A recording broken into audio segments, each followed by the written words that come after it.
Уривањето на зградата дојде само 5 месеци по голем пожар во друга фабрика за текстил, во кој загинаа над столица, исто така во Бангладеш.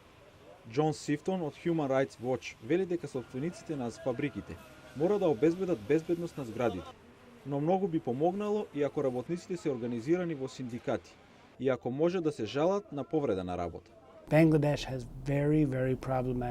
Бангладеш има многу проблематични услови за работа. Работниците можат силно да бидат туркани да произведуваат брзо производи со добар квалитет затоа што немаат никакви права.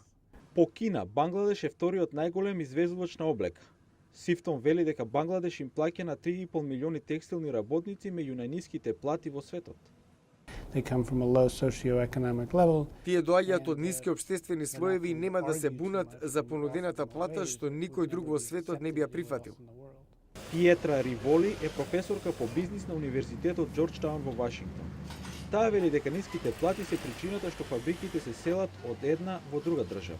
China was the dominant force of, say, 10 years ago. Кина беше доминантна сила пред 5 до 10 години, но платите таму се зголемија за 3 пати оттогаш и произведувачите влегоа во потрага по места за пониски трошоци. Виетнам и Бангладеш се примери, Пакистан, Индија.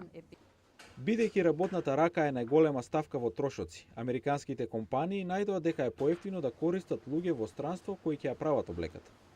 Тоа е причината, вели Риволи, што американските компании за облека немаат во сопственост фабрики.